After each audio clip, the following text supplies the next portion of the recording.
Welcome back to the My Latin Life podcast. Since 2014, My Latin Life has been your trusted guide to traveling and living in Latin America.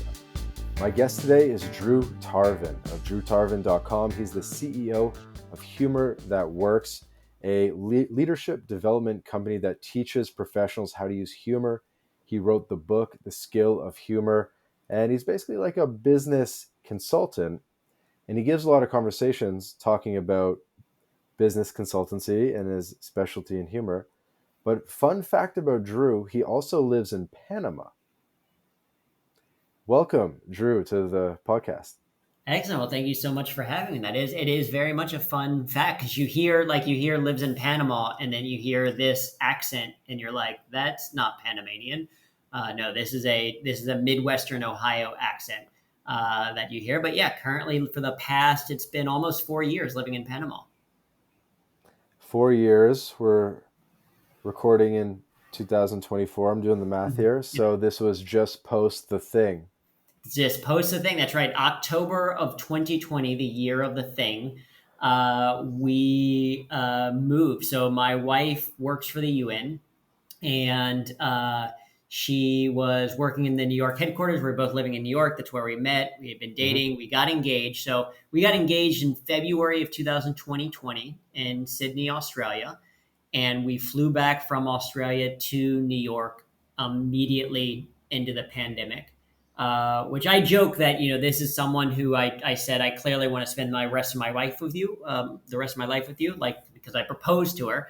I just didn't know it's going to be immediately 24/7. We get back in with COVID and everything kind of going on in lockdown. And while that was happening, she got a new position within the UN, moved within her agency, a promotion that led her to Panama. And so we were not married yet. So we got married in a Zoom wedding in July of 2020 so that we could move together here to Panama in October of 2020. So 2020 was a busy year for many people in different ways. And for us, it was like a life year of like engaged, married, moved to a new country. Love it. And your wife is Panamanian? No, my wife is German, right? So it gets stranger and stranger. No, my wife is German, but she just works at the UN. She's been speaking Spanish for years. She did her master's in Barcelona. So she's like fluent in Spanish. And so she, applied to this role in Latin America because she's fluent in Spanish and was selected for it because she's really good at what she does. And so we are a German plus US American, moved to Panama, and then we had our daughter while here. So we are the parents technically of a Panamanian American German in the country. Wow. Congratulations. Double, triple congratulations. Yeah. There you go. What was that like giving birth in a foreign country? I know the healthcare in Panama is pretty good. Yeah, I mean the hospital we had a relatively new hospital. The care team, our birth team, I think as they call it, was amazing. They were all phenomenal. I mean the challenge we had was that I remember going in and seeing my nephew when my brother's son was born, like being invited into the hospital like 2 days later. Right. So you meet the very infant kind of thing. My daughter was born in July of 2021 when restrictions were still pretty tight in Panama. And it's also a different country in terms of, being close to home. And so my mom didn't meet her granddaughter until, 3 or 4 months later based on travel schedules and other things. So I think that was the biggest challenge is where, if you have kids and you're kind of where people most of the time, it is, you're going to have a lot of people stopping by for better or for worse. You're going to have people dropping off food or saying, how can I help, etc. Us having a kid in Panama, we just didn't have that. We have, we just had local friends that we had made and then a lot of virtual meetings pretty early on. But aside from that, it was, great. We had great care. We had great friends that stopped by in terms of food and stuff like that. We also, coming from New York City, we had way more space. And so we were just like had a lot more flexibility when we were doing our paternity leave. It was like, and maternity leave, it was like way easier because like, oh, we can actually move around and we got space and we like it here. So overall, it was good. And you're in Panama City now? Yeah, up in Panama City. So we're out in Ciudad del Saber. So for people that do not know Panama as an area, Ciudad del Saber is part of Clayton, which is former canal zone. Hmm. So when the U.S. was building the canal, 10 miles on either side of the canal was considered U.S. territory, what they called the canal zone. And this is a former kind of military family area and is now home to a lot of international organizations in Panama. So a lot of the UN and other agencies are here. And so we're close so that, my wife walks to work and we like that it has a suburb feel a little bit, that we can walk to a Hmm. lot of places. And we're right next to the park for our daughter to be able to go out and play pretty much every single day. Yeah, I do know it quite well, so that is a good little area. They call it the City of Knowledge in English, Yep. for anyone that doesn't know what Ciudad del Saber means. And yeah, it's like right beside the canal. And it's kind of like a good little nook. Like if someone looks on a map of Panama City downtown, it's kind of this little nook, like away from the craziness, but still very much in the city. Yeah, for sure. Like it's a thing where we went down into the city yesterday because there was there's like any city, there's like random things you find. Like yesterday, my daughter is almost 3 and she's super into space and astronaut stuff. And at one of the malls here, there is a German guy who has been in Panama for 14 years. Built a like functioning or like he built he built a like rocket spaceship, like a space shuttle, and then you go on the inside and it's all VR type stuff of screens of like what it would be to like fly around in a VR space shuttle or whatever. And so we went to that and had a blast, and that was downtown, and it's 20 minutes to get to, etc. So Hmm. I think sometimes people are surprised with like what can you do in these different places, and there's all sorts of random amazing things that we've done, and this was just maybe one of the most random so far.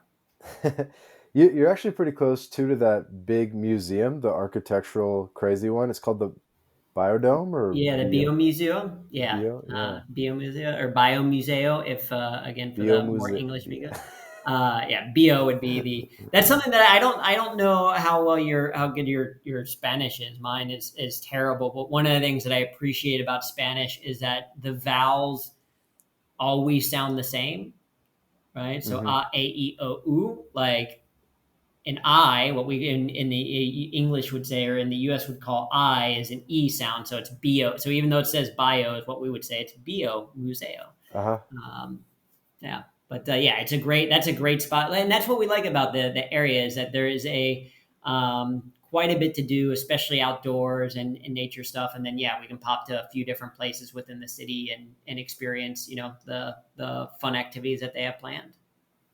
And so just to give people an idea too, I mean, how are you dealing with the weather? Because Panama City is humid, bro. You know this. It's like I didn't know that humidity could reach 100%. I thought that meant that you were walking in water. And so yeah, humidity is constant. Like during the rainy season, it is humid, but the body adjusts for better or for worse. It adjusts, and so for me, I'm used to it. I mean, we don't go out between the hours of like noon to 4 because it's just so hot most of the time. And then I'm cold very quickly now. Like when I travel, because I travel quite a bit for work or going back and visiting family, I'm hot. And also my family, when they come down, like we keep our uh, ACs here at 26 degrees Celsius, which is almost like 79 Fahrenheit. Which so when my Inside your brother, house. yeah, inside my house, like that's us keeping it Okay, so a cool. normal house should be 21. Yeah, And you that's what have it most people are at like. 26 as a baseline just to That's like yeah. Anything moderate. like now it's to the point that if it's lower than 26, like if it's at 24 and the house, we're like this, it's cold. Like, do I need to put on a jacket? And so your body just adjusts, I think, to the weather because we're constantly down here. And so yeah, I don't mind the heat too. There are certain days, and then you also just like yeah, you can't. There's no like go. I'm not going to go for a run at 2 p.m. There's like none of that. It's like you exercise early in the morning or in the evening, so you like pretty adaptable. I think. And then also during the dry season. So dry season is from roughly December until end of March, where it doesn't really rain that much, Uh-huh. and it feels cooler. It's still hot overall as temperature, but you don't feel the humidity of it, so it can Yeah, be yeah, it's kind of like more Florida, pleasant. Yeah, Yeah. exactly. Yeah, yeah. And also to give people an idea of just how jungly it is where you are, because Ciudad del Saber kind of borders a lot of sort of jungle there, I believe. There's monkeys, there's toucans. Mhm. Oh, we see toucans. During certain times of the year, we see them multiple times a day. Like they were in there's trees at borderline like right outside of our house, and there's toucans in it all the time. We had a sloth right across the street, probably a couple of months ago. Consistently on our walk where we walk to like the bakery, we'll see sloths periodically, or we'll see all sorts of birds. And in Panama, I didn't know this prior to moving here. Panama is home to the most number of different bird species in Hmm. the world. So apparently, like it's a travel destination for bird watchers because they can come here and Yep. see hundreds of different species of birds that they've never seen before. And we see quite a few of them just where we live. And then, of course, us driving into the city, we got to go through Metropolitan Park, which is a big, huge green area. If we're going to go out to, there's a zoo that we'll go to, or different sloth conservatory, etc. Those types of places are very much Uh-huh. in, proper rain jungle, and it's incredible to see, and it's really interesting for my daughter because it's like I grew up in Cincinnati, Ohio, and so to me, like frogs make a certain sound, right? They make like Right. kind of the rough ribbit sound, or almost like a croak type sound. But the Uh-huh. frogs, at least near where we live, make more of a like whoop bow, whoop bow. And so it's like if you're talking to your kid, like what sound does a frog make? She's like whoop bow. Or like monkeys, we can hear howler monkeys. And so if you think of like, at least in the US, growing up in Ohio, a monkey makes a sound of like, ooh, ah, ah, like that's a monkey, Sure. right? A howler monkey sounds like a motorcycle gang. Right? Like it's like, like, and so it's like if we ask our daughter what sound does a monkey make, like it's a very different, life experience growing up. Right. You're actually getting to experience these animals that you saw in the books. Exactly. Yeah, you're like, oh, these animals. Well, at the same time, we very rarely see. To see a squirrel is pretty impressive. They have some squirrels, but it's like they're not nearly as kind of like prevalent in other places. So it's exciting to see a squirrel or a raccoon or other things that are like so commonplace in Ohio, like deer. It's like, oh my god, wow! There's actual deer over there. Like it's just what you're not used to, I guess. Hmm. Hmm.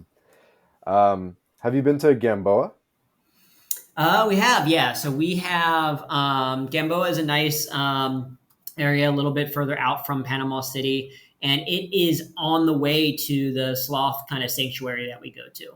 And so we stopped kind of out in that area. And the Gamboa Baking Company just recently opened up here near Ciudad del Saber. So a guy moved in from Ohio during the pandemic, or not from Ohio, from somewhere in the Midwest, but during the pandemic, was a baker in the U.S., was living here, didn't know what he did, started baking out of his house in Gamboa.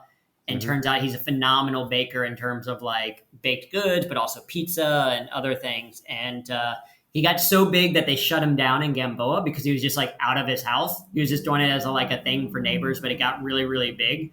And Uh-huh. so people started coming, and there's like lines around the block, and like neighbors kind of complained because it was like, why are all these people here? This is, it's a residential neighborhood. So he eventually got shut down here, but he just opened here in Ciudad de Saber, but namesake of Gamboa Baking Company.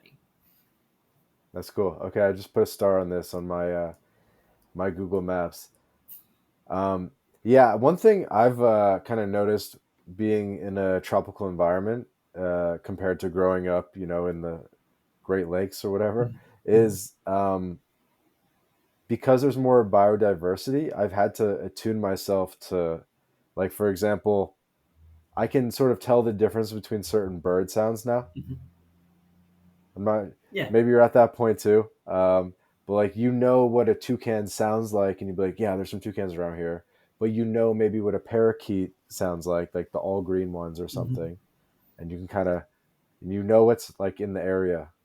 Yeah, oh, for sure. Yeah, and that like it. My wife was able to do it before I was. Where it's like we're walking around relatively early on, and she's like, she heard a sound. She's like, oh, there's a toucan somewhere nearby, and it's like we had never heard a toucan like really like maybe at a zoo at one point, but you kind of forget what that sounds like until we moved here, and then suddenly it's like, oh, okay, yeah, that is what it sounds like. So she was able to do it. My mind was blown. I was like, that is incredible. Like, how are you so good? And then it's like, yeah, you continue a little bit longer and you're like, oh, okay, no, I can actually, I can tell that it's more of it's like a sound. Hmm. Yeah, in Gamboa, I went to, if anyone's curious about this, I went to this place called, I believe, the Gamboa Rainforest Reserve. Mm-hmm. And then they have this bird watching trail that's like apparently the bird watching trail.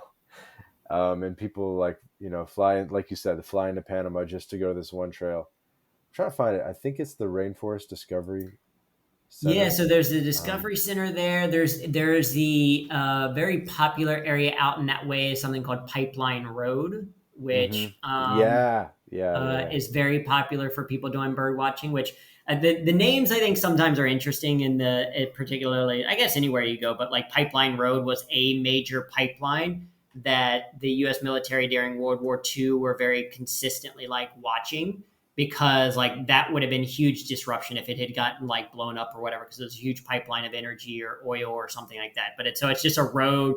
Road is like a misnomer because it's all grassy and is like hiking and all that kind of stuff, but it's technically called Pipeline Road. So that's out there. And then, yeah, Gamboa Rainforest Cafe or area. There's a hotel there. That's where the sloth sanctuary is. There's a very cool kind of like gondola that you can take up and you can see, you hear about the history of the canal and you can see it from different angles, part of Gatun Lake, etc. And then also from that same spot is where you can take boat rides out to Monkey Island, which is very aptly named because it's just islands of monkeys. So you can kind of see, and they'll come down and kind of look at the boat, and you can see, the howler monkeys. You can see monotitis. You can see all sorts of like, just like you're saying, like, oh, you can say the different sound of birds. You're like, oh, now I know different species of monkeys apparently. Right. Yeah, I saw, and we'll move on, but I saw motmots right there in Gamboa, which are the Mhm. ones they have this like pendulum tail, and Oh it's yeah, like a circle thing that hangs off their tail, and it looks like a cuckoo clock.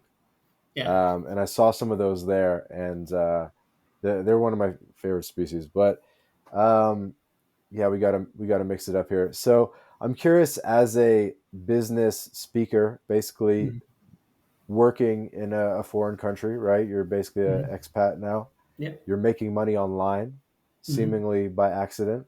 I guess, how was the transition from, you had already kind of built your name up in as the humor coach, I think, uh, Mhm. before you moved to Panama, right? And then you had Yeah. to transition your business a little bit more online. Yeah, so it's a mix of online and I still do in-person events, primarily in the U.S. And so a couple of things is one, like, yeah, so I've been speaking as a keynote speaker and corporate trainer for the last 12 years full time. And prior to the pandemic, it was primarily all in-person speaking, right? It was going and traveling. And so if your company is having an offsite, they bring me in and I speak for like an hour or 90 minutes on how to use humor to be more effective in what you do. So it's a mix of kind of inspiration, but actual like actionable advice of enjoying your work a little bit more. And it's just like a whole lot of fun, right? You get people laughing a lot. And so prior to the pandemic was on the road, 80, 90 events a year, constantly going to different places, traveling around. Wow. Twice a And week, basically. yeah, twice a week a lot of times, or sometimes 5 times in one week, and then a little bit less in other places. But going, mostly U.S. and some in Europe and a few other places. And then the pandemic hit, and so of course overnight, the business becomes more virtual. So started doing a lot more virtual events, but then also online courses. And I would say that was the transition. It probably would have been harder to do a little bit the transition if it had gone straight from like New York to then just Panama proper, like, hey, what would we do? But like everyone was forced, at least in the industry of True. speaking, to like, okay, how do you do this virtually? How do you do this remotely? And so did that for, I guess, 4 or 5 months prior to us moving to October. And then for the next year or so after was focused on building the online business component of things.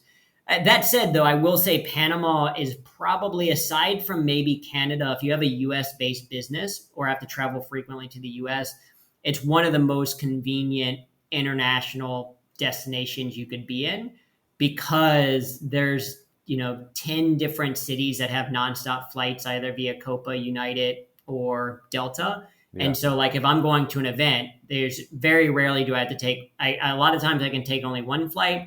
More often, probably I have to take 2 flights, but it's never like a 3 flight to get to someplace. It's like, nope, I've got 10 nonstop cities I can go to, and that's Miami, Houston, Delta, or Atlanta, New York, etc. And then very easily can kind of get to the next spot if needed.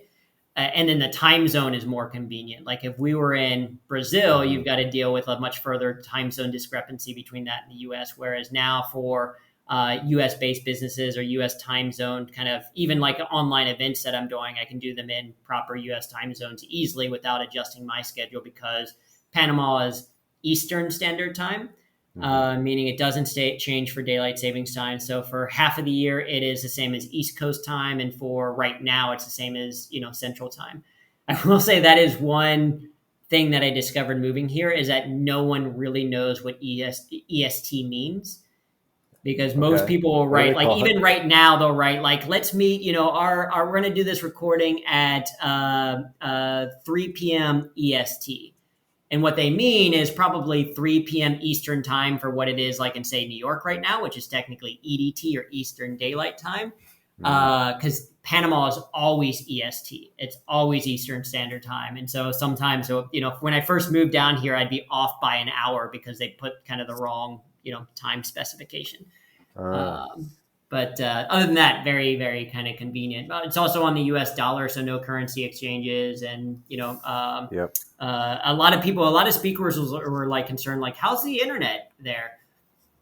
But, just the same as it was in New York. Sometimes there's outages, but a lot of times not. There's slightly more frequent power outages perhaps here, but they typically don't last long. And that's still maybe 2, maybe 3 times a year. And so you just learn how to, plan around them if they're going to be out for an hour or so. So it sounds like it's been a relatively smooth process. Yeah, it's been, certainly there's the various kind of pain points of different things, but it is, like I said, because with my wife being German during the pandemic, we also spent like 6 weeks in Germany with her family, and that just having a US based business in Germany is way harder, because it's like you wake up and you theoretically have time off because you're going to wait until maybe East Coast hours start, but more than likely you're going to do emails, and then you go into meetings, and then you're just working, 14, 16 hour days almost by default without even realizing it, because you're just like, and your schedule is just right, because the last meeting could be 10 p.m. type of thing. Exactly. Yeah. Whereas in Panama, because of the time zones, it's like every now and then I have to do a 7 a.m. meeting or something like that. But for the most part, nope, pretty convenient. Yeah. East Coast hours is basically the most convenient time zone, probably. Mm-hmm. And do you think, due to bringing your business online, revenue went down temporarily, or maybe fortunately went up right away due to like scalability and this kind of thing? Yeah, I would say that it definitely, it stayed flat for a couple of years making the transition. And that's probably more a function of, in some ways, the pandemic. Just because also like 29, like speaking as a business has a very kind of momentum to it.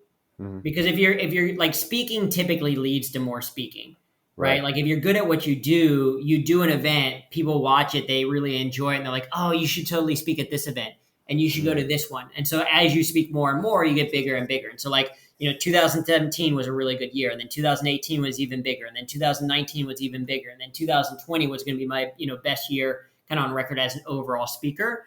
And then the pandemic hit. And so then us switching to then online and more virtual things, rather than it continuing the like high trajectory, it was more of a like, okay, well, this is now about flat from what it was to last year. Because And you were then getting us paid still to figuring, speak. what's that? You were getting paid to speak Yep. Yeah. So for that's live the, events. yep. And I Yeah. So imagine they most, pay you less for Zoom, so you probably had to make that up in other areas by selling more books or something. exactly. Yeah. You make it up by doing, well, I mean, the advantage of it is that you can do way more virtual events, right? Because for me to do an in-person event, I fly to the event, the location kind of the day before. I'm there the morning to do a tech check. We kind of do that. We kind of sit there and then I'm there whenever the day, wherever kind of in the lineup that I have to be. And then from there, I have to go back to the airport and there's 2 hours like waiting there and then on the flight, all that kind of stuff. Whereas, virtual, it's like I come into Zoom. I don't even have to like put proper like suit pants on. I can just put on like my shirt and my like top or whatever. Sure, yeah. I speak for an hour and then I'm done. And then I go and have lunch with my wife or my daughter or other things. And so, the time commitment is very different, but yeah, so you can do more of them. Like, during the pandemic was doing 4 or 5 events sometimes in a day. But typically for lower fees. And so it took a couple of years kind of that flat of transitioning and figuring it out. And then this year it's kind of continues to be back again on the rise because now it is the business that I was supporting online plus more speaking that I'm doing so I can be more intentional about what in-person events do I want to do that I can travel to pretty easily from Panama. And the two feed each other, right? That's the intent of them is they're still connected. It's not like I speak on humor in the workplace, but then have a side business on, how to basket weave. It's like, no, the two things are connected. And so when I speak, a lot of times people learn about who I am. They follow me. They start reading we do a weekly newsletter. And so people start to follow me on that. And then suddenly they say, oh, hey, they have this other thing. And so let me, purchase that as well. Or maybe I see you because of this online stuff that I'm doing and realize, wait a second, you also do coaching? Or wait a second, you also do speaking? My team could really use this. Let me reach out. So the two kind of like feed each other. And so now you're kind of hybrid, I guess. You're going to the U.S. for events. You're taking advantage of those direct flights, but you've also built out an online presence.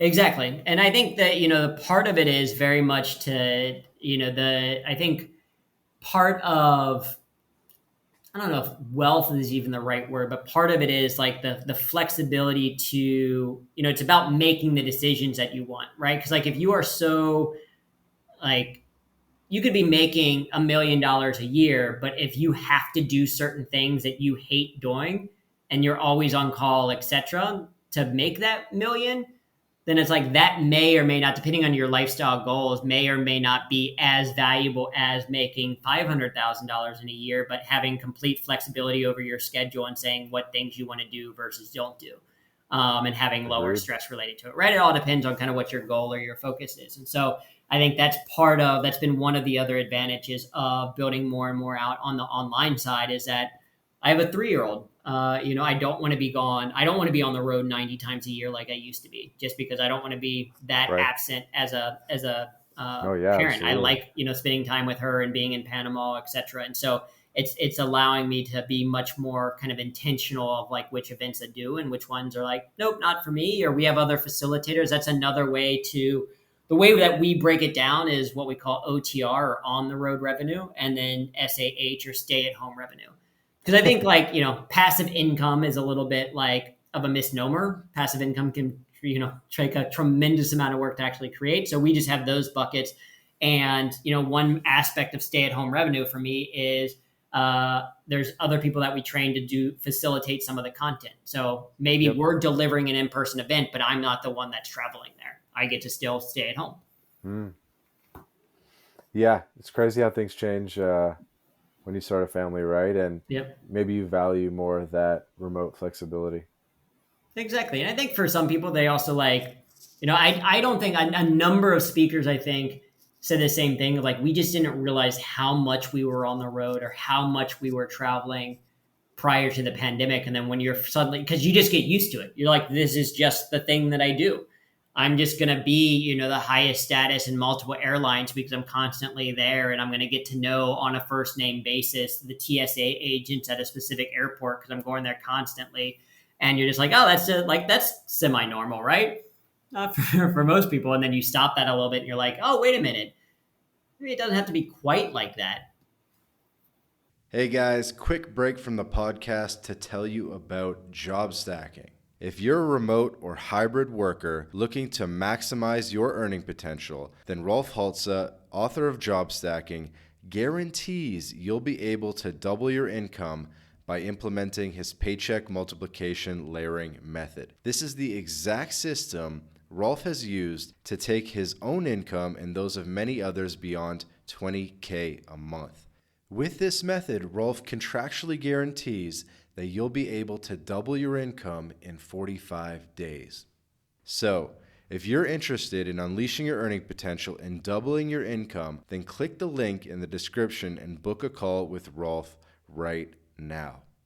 Hey guys, quick break from the episode to tell you about BitRefill. BitRefill allows you to shop online and in person without banks, converting your crypto directly into merchant balance. We're talking gift cards to Nike, Amazon, Apple, Airbnb, Hotels.com, and many more, all paid for with crypto. BitRefill offers more than 10,000 gift card options in 180 countries all across Latin America, including Brazil, Colombia, Mexico, Argentina, El Salvador, and many more. You can also apply the code MyLatinLife at checkout to get 10% back on your first purchase. Go to bitrefill.com for more information. Yeah, definitely. I was actually curious about, for raising your daughter, how you're doing the 3 languages. A lot of people ask about this. Mm-hmm. How to do it. Tell me what your strategy has been. So our strategy is my wife speaks to her almost exclusively in German. I speak to her exclusively in English. And she gets Spanish at daycare. And with the babysitter when we have them periodically. And so I would say, and then my wife and I primarily speak English to each other because my Spanish is so. My German is nicht gut. It's terrible. It's awful. And so we can't speak there, but she does pretty well. I would say my daughter probably speaks, maybe 50% German, 30% Spanish, and 20% English. And so, my wife is doing a great job because that's her primary German that she gets here. That, and we found a group of friends here that also speak German. And so when they're together, all together hanging out as kids, they get German. But it's worked pretty well. I mean, I think that some people say that learning multiple languages at the same time can kind of delay development. We never really experienced that. Like, we taught our daughter sign language at the very beginning just because we wanted her to have a way to express herself. And a friend of ours who was a teacher strongly encouraged that. So we taught her a handful of signs for things like... Is that a thing before the baby speaks the first language, or maybe they got dada mama, but not much? Yeah, because else? So it's kind of like an intermediary step. Yeah, because research shows that they develop the ability. They develop the ability to kind of they have wants and desires, and kind of the processing for language much earlier than they have the actual physical capability, like with their vocal cords and stuff, to be able to speak. Okay. And so, you teach, and there's baby sign language books, but it was incredibly helpful. So we taught basic ones like how do you get, this is milk. And so it's if she's hungry before she's even eating, she just learned to start to do this. This is more. So okay, if we're on a swing set, are you ready to go, or what do you want to do? You want to do some more? And so then she would go like this with more, and then you log dog and pet and hi and mama and papa. And I'm already forgetting some of them, but no, it was a great transition because I think that got her used to being able to express herself a little bit more. And then from day one, we started with English and Spanish. We were never we're going to sit down and you need proper coursework of it. It's just, nope, Papa speaks in English, Mama speaks in German. And she, especially at 3 years old, but even at say 2, when she was first relatively early learning on, she learned relatively quickly that I don't speak German. And so when she talks to me, she speaks more in English. Mm-hmm. Relatively early on, she was she was saying something in German to my, like, she was like, Mama, Mama, oh, Kuchen, which is look. She's like, Mama, Mama, Kuchen, Kuchen, Papa, look. Like, she just already knew, like, in her head, she didn't even have to think about it. She switched which language to use. And even now, she'll say something sometimes in German that I don't quite understand. I'll just be like, oh, honey, I don't understand. Can you say that? Do you know what that is in English? Can you tell me in a different way? And it'll take her a moment, but then she'll switch. She does sometimes combine all three together in one sentence, which is super adorable. A little confusing for them at daycare at times, but again, it's to the point that she learned, like, she just knows it's a thing where she just has to say it again or try it a little bit differently. But no, as someone who grew up in the U.S. and who barely speaks English, I guess, or who only speaks English, it's incredibly impressive to see. For my wife, it's, in Germany, it's a lot more common. Like her nieces already speak, Spanish and German because of their kind of split parents as well. And it is just a really cool thing to see that it's like not even a like intimidating thing. It's just like, nope, this is how life is. I use different languages at different times. And let's just take a moment to appreciate, for an American, how through circumstance you've given your daughter a second passport, actually three passports, I'm guessing, right? But Yeah. you gave her a second passport with Panama and a foreign language. And I imagine everything's been, to a high, basically Western standard, right? Mhm. Yeah, everything here has been great. I mean, the quality of care is fantastic. And obviously it's different places for different things, and I do recognize that we are in an incredibly privileged position, particularly in Latin America. Can be a lot of Latin American countries can be very high income disparity, right? So you can Mhm. have, what we would consider very opulent lifestyles, etc. And then you'd also have like the exact opposite, maybe more so of a range than even some kind of US places. And so I recognize that we come into a country like this, especially being, diplomats, because my wife is, on a diplomatic visa. Not like diplomatic immunity, we can do whatever we want, like, Right, right. born Just like identity type employee. stuff or whatever. But Yeah, just that's the type of passport that we have, that yeah. comes in with certain like, things. And I have a US based business, so I'm getting paid US dollars and US wages for, not wages, but US kind of like value of the things that I'm delivering. So we're Yeah. very, very fortunate in terms of uh, not only the revenue that we bring in, but also that versus the cost of living. So do want to recognize and call out that kind of like privilege and understand that. And that allows for, like, yeah, we use, like, went to the nicest hospital. We go to, we had our choice of different daycares and stuff that we could choose from and what we're kind of selecting and choosing to do. But we've I been want very to I happy want with to it. hear about daycare actually. Like, how much would daycare in New York be? I'm sure it would be crazy, right? In New York City, how much? And probably you're only paying a fraction now, and it's probably even more warm in terms of the people. Yeah, like I would imagine in New York City, I think it's something like, maybe like minimum like 2,000 or maybe even $4,000 a month. Right, that might be low, like that might be normal for like other US places. I don't know, Yeah, I haven't I actually bet done there's that like some research. 10K daycare or Yeah, something. absolutely. Yeah, there's probably that. There's like, I think that's true, because then you also start thinking about like kindergarten and first grade, and it's like, yeah, there's private school tuition that's at like 60,000.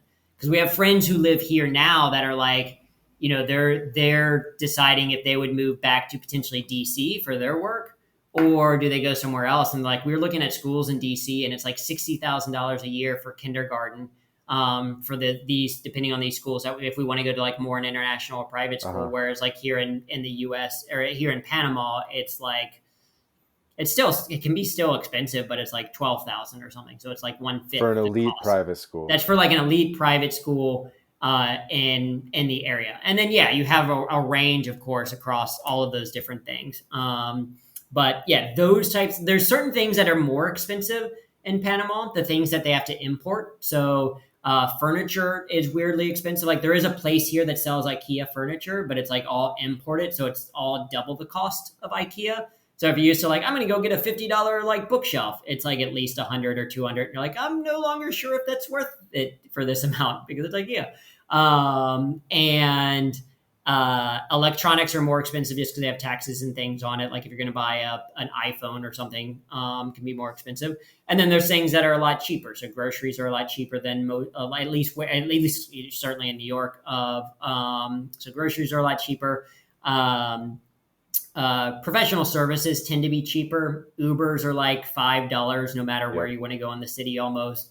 And if you need someone to come over like to fix something, a plumber or something like that can be a lot less expensive than other places. So right, Yep. there's a balance in terms of cost of living. But no, we've been very happy with the service of things, and with the quality. We did have to learn, like in Spanish, there's like three different ways to say now, and only one of them actually means like right now. Especially Uh, in Panama. exactly, and the other ones need nowish, as in like yeah, in a couple of hours. Like when we first moved here, and it's like we're used to New York like restaurant speed. So Yeah. we're used to like going in, someone immediately takes our order, they bring the food quickly, and before you're even done, they take the plates away and are like, here's your check. Whereas Panama, it is, they don't have that same rush. They don't have that same kind of mindset. And so it's a little bit slower of things. And so at one point, I remember one of the first restaurants we went to were like, oh, yeah, can we have the, puede tener la cuenta order? And it was like, yeah, can we have the check now? And I was like, yeah, sure. And then like 20 minutes later, we see the person and we're like, hey, can we still get that? And he's like, oh yeah. Like to him, Aura now was like sometime soon versus like ahorita is like kind of Yeah. closer to now, or aura is like now, or like ya. We just recently learned that ya is the thing of like, no, let's already give it to me. Uh-huh. Yeah, Give me yeah. this thing. And so it's like, oh Correct. yeah, you're just learning about different people's, Right. speeds and time. And you can add a mismo on there. So ahora mismo, yeah, mismo. Yeah, that's true. Yeah, that's very true. A lot of forms. Yeah. Ahorita is like, I think it's a little bit different for every country, but same kind of thing in Mexico, where it's just like, it could mean a lot of things. Yeah. It could mean, when I get to it, Hmm. yeah. Could be eventually we'll get there. Yeah. So the different cultures, certainly that you get to experience and learn about, and I think that's part of the fun. We are intentional in the sense that while we're here, we want to one. I mean, it's where our daughter is born, so we want her to have a good understanding of the country. We're trying to learn very much about the history of it, not Uh-huh. just from the U.S. perspective, because like here there's the invasion of Panama. Whereas in the U.S., it was like the U.S. is coming in and we're the like saviors of things, and it's in and out, and like it was like the perfect like surgical strike of the things that needed to be done. And then you come to Panama, and it's like, okay, well, that was a little bit of a different story. So we want to hear like all the Right. sides They're of all about things. it. You've seen the murals where it's like the students, the Yep, freedom exactly. fighters. Yeah, exactly. For when the like, yeah, the different, and they have the different holidays, so we're learning those and aspects. And then the other thing is that we want to hopefully be a positive contribution to the area. And so, one, my wife is very intentional. She's her work is regional, so she is kind of oversees for her agency all of Latin America and the Caribbean, but she also wants to have a special attention to Panama and a little bit to say like, hey, this is a place Mhm. that we're living. And then same thing for me is we're setting up some English speaking stand up shows and doing a That's couple of cool. like English writing workshops and other things, because it's like that's a small way for me to give back to this community at large for the people, like, because I don't speak, I would do them in Spanish but I could actually speak Spanish and do it well enough, but I can't. But it's like a small thing to say, hey, we're living in a different place, how can we be a positive contribution to it, as opposed to just coming in and being the expats just kind of staying in our own exclusive community. We want to feel much more connected to the area. Yeah, tell me a little bit more about just general comparison lifestyle, New York City versus Panama City.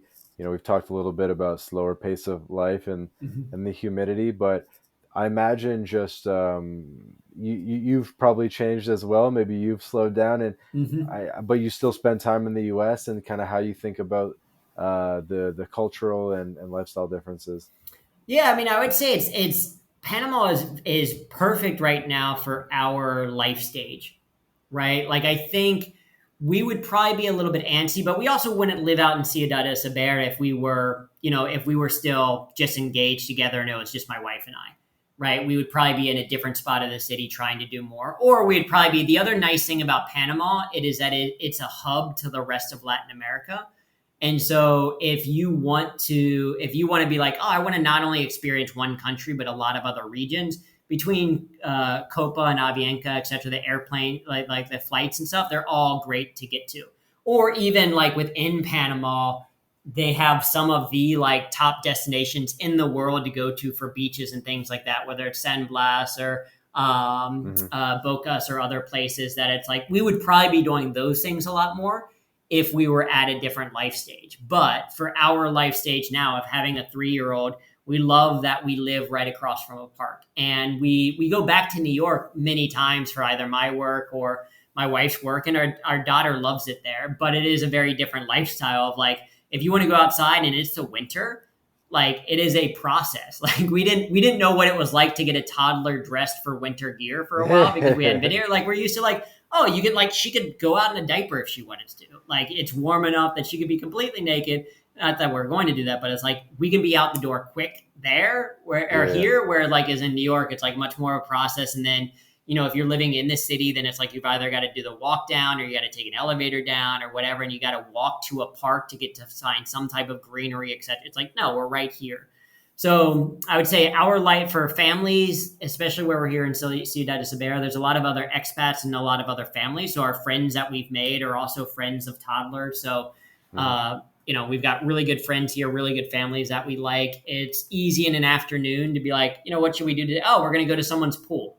Right, we're going to go to the neighborhood pool or we're going to go to the public pool and do things. I play paddle every now and then, which is a sport that is incredibly popular in Spain and in some Latin American countries, getting even bigger and bigger in Panama. So you've played paddle, it sounds like? Yeah, definitely.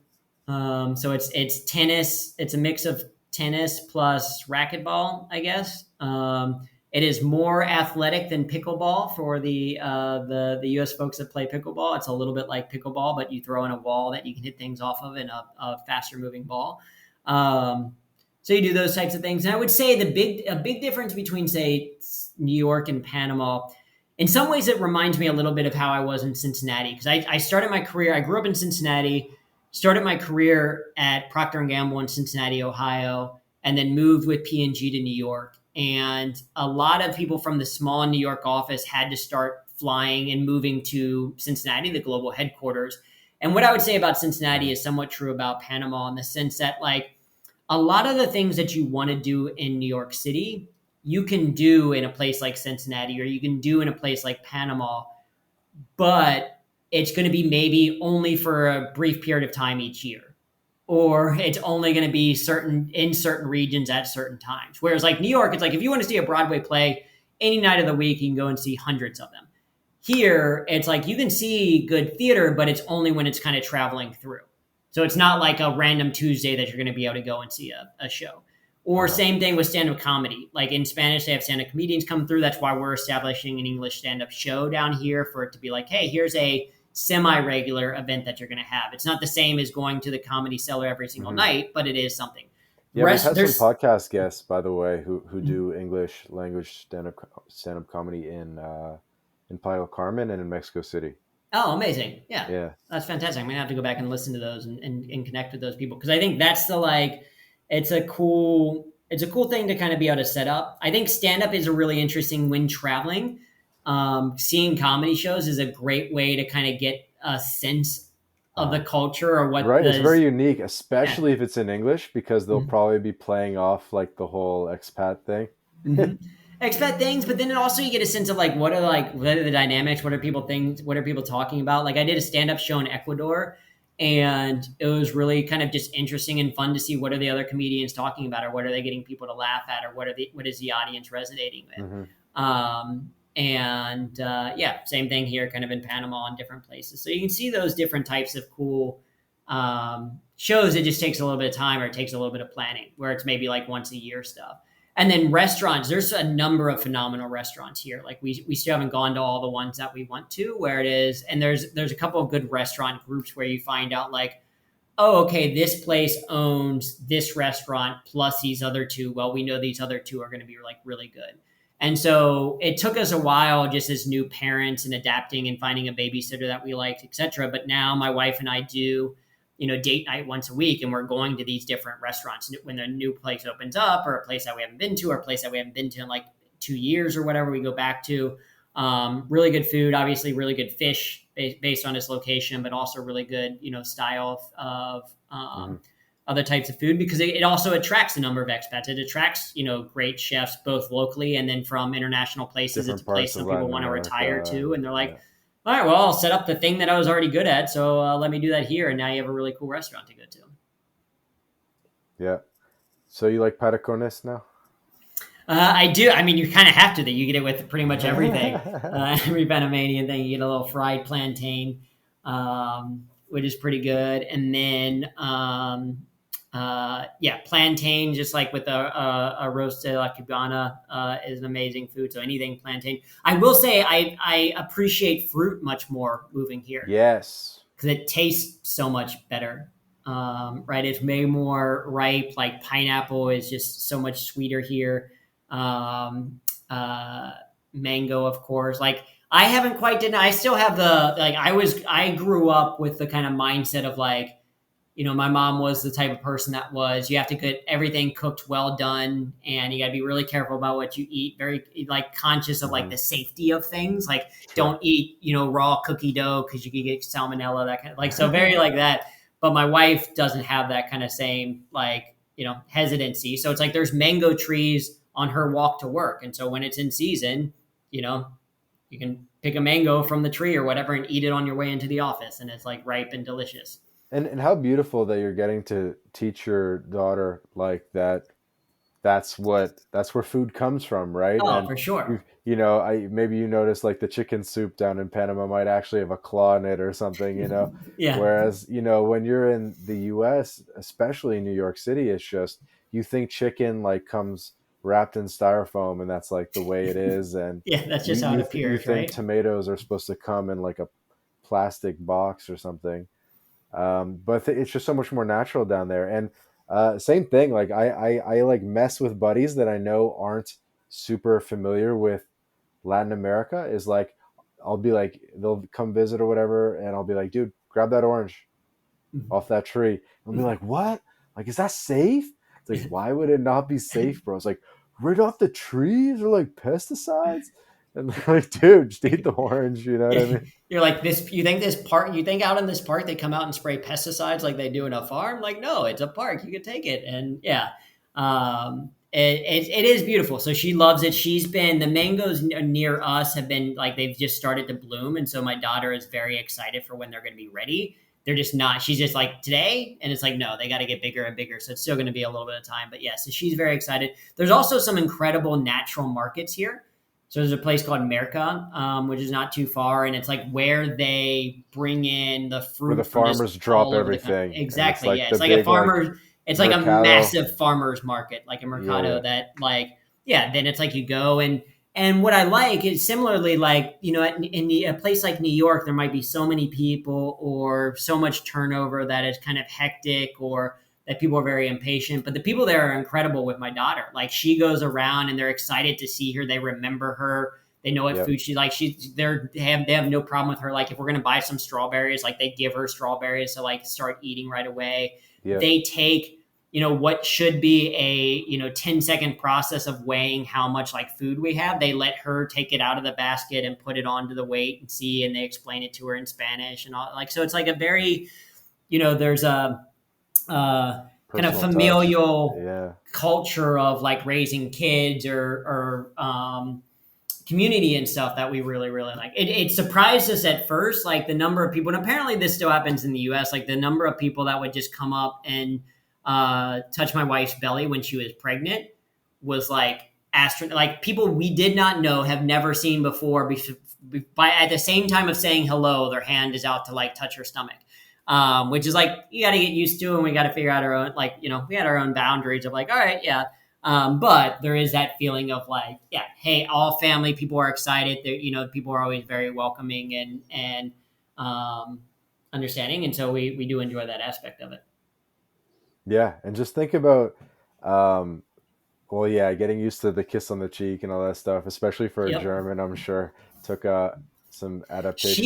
She's more used to it because that's more common in Europe. It's Because she got me. it in Spain a bit, Yeah, but she got it in Spain. Whereas me, I'm an introverted engineer growing up in the Midwest, where I'm like used to handshakes and maybe just the nod of people to like then the like kiss or like for a long time I would turn it into like an awkward side hug because I didn't know what I was doing.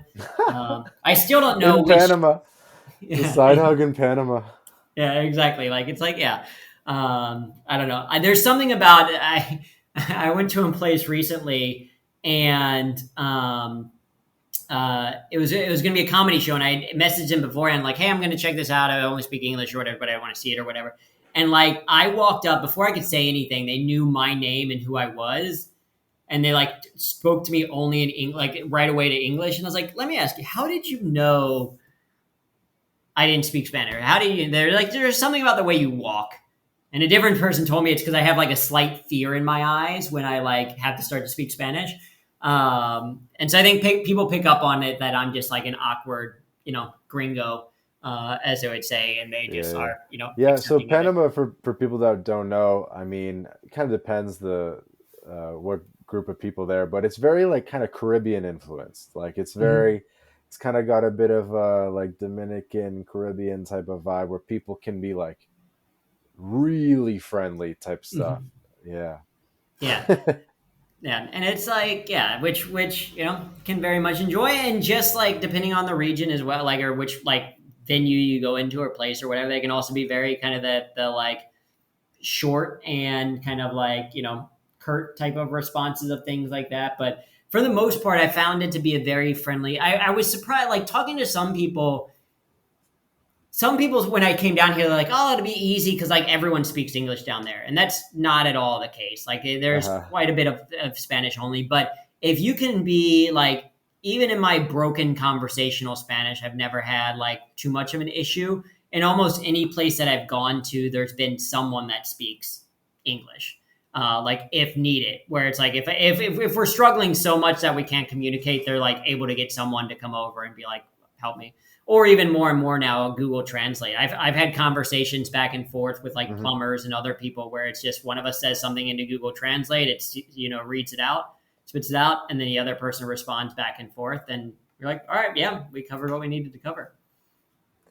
Yeah, and one thing I just had to mention because we were talking about markets is I can imagine just a market in New York City. It's like a little bit of, everything's like fake artisanal so that they can charge double, and it's actually more expensive than the fruit at the grocery store because Mm-hmm. it's a farmer's market type of thing. And it's like Yep. so like I don't know, just douchey basically. And you go to Panama and you go to a mercado and it's like a much more raw experience. Like the way they sell the fruit is and present it maybe is different, and just the variety and how things are just priced normally and Mm-hmm. cheaper. Actually, it can be significantly cheaper than a grocery store, say in Panama. Yeah, Like, well, and because the place that we go to, the America, is where some of the grocery stores go to buy their like mhm. grocery stuff, like some of the smaller bodegas and stuff like that. So you're exactly right. Like the place we go, like you can go to is it's incredibly cheap, very very, like you said, not at all. I don't want to necessarily say that farmer markets in New York or other places like are necessarily pretentious, but they're not at all. There's no like on airs of like, yeah, we're doing this, and it's all like more expensive because the bee that made this honey's name is Fred, and I can trace him back to. It's like Organic. no, these are like Yeah. here's honey that we have from all these different places, and you can also like we've done great trips. Like the other thing that we haven't talked about at all is there are some great day trips or even short weekend trips out of from Panama City in terms of some of the best surfing Hmm. that you can get to. It's an hour and a half to some great surfing spots on the Like Pacific near side of the Pedasi. waters. And, yeah, near exactly That's a near little there. further than an hour and a half Or then, but that's yeah. yeah, that's even further. But like Playa Caracol, There's Yeah. some windsurfing not too far from Punta Chame. Hmm. And then you go to the other side, like you go to Playa Escondida or uh, go out into Portobello, and then you can get to like take a Hmm. short boat ride to some of the like incredibly crystal clear waters. You can go to the blue veins, yeah, the Venas Azules, or Isla Mame. Some of these, just incredibly beautiful places, and it's like an hour and a half Yeah. drive. Yeah. And you can get to you can Right. swim The in the Caribbean side is closer than people expect. You can basically drive from the Atlantic to the Pacific in an hour. yeah, exactly. And so it's like you can swim in both, and in the same day if you want to. It's And cool. then there's also some great hiking. Like me and some friends recently hiked Volcan Baru, which is the highest point in. It's a volcano that Nice. you can hike up in Yeah. Panama. So it's like a 14-hour hike if you do both ways. And there's Valle Antone, which is beautiful hiking and kind of more in the Hmm. mountains, and that's a lot cooler there where you don't have the humidity. But there's beautiful waterfalls to see. Did you like that, Anton and Boquete? Could you see yourself living there? I guess for your I wife's don't think we work, would it's not necessarily practical, live but there, just because with also how much we travel, of like being close to like, because if you live there, then you got yeah, to fly from David into Panama City before getting anywhere. But it's a beautiful place to like. No, we were super on board with like, yeah, it's a great place to go, and a lot of people do retire there. Like, there's quite a big yeah. expat community in that area, um, but it's a fantastic place to go and visit and spend. Could easily spend a week there and other things. So. No, overall, yeah, it is a very unexpected. Growing up in Cincinnati, Ohio, was never a thing that I never thought I was necessarily going to leave the state of Ohio. And that Hmm. changed obviously with New York, and then never really thought I'd necessarily leave the U.S. And then this kind of role came up, and like kind of you alluded to, I feel very fortunate that we've had a great time. Have given the chance for a daughter to have, like you said, three passports. She's got three passports, speaking three languages. It's giving us Amazing. a very different cultural kind of experience that regardless, we don't know that we'll necessarily be here forever. It kind of depends on different roles or things that we want to do. But for this life stage, it's been a really good trip.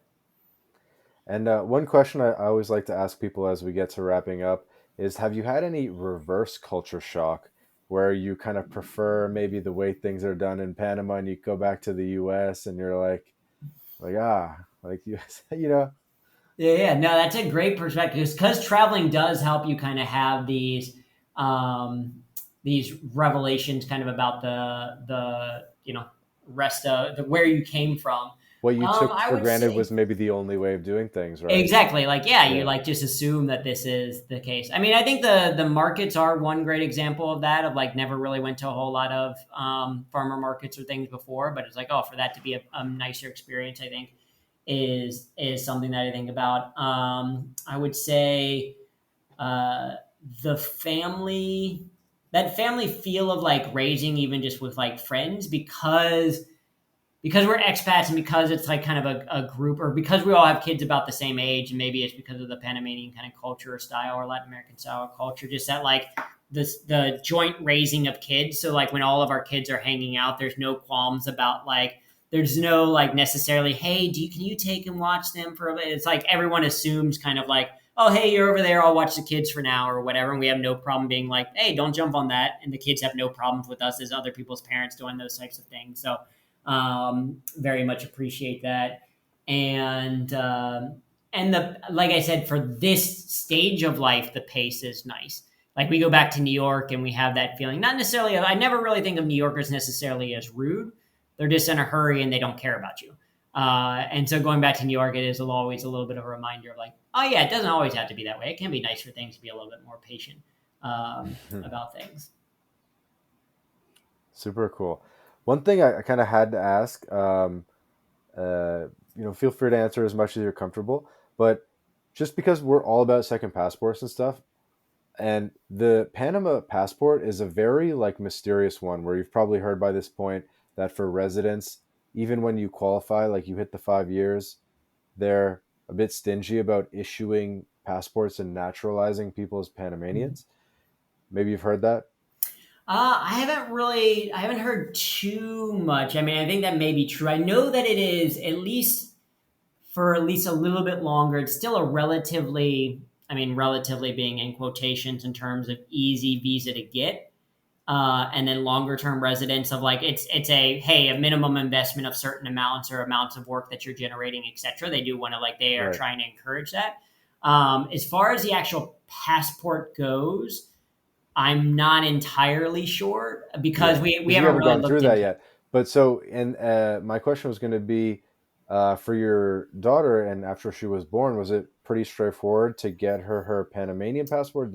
Was it a long wait? Was it a complicated No, it was. process? I mean, the paperwork. The biggest kind of complication that we had was we decided that we wanted my wife's last name to be first.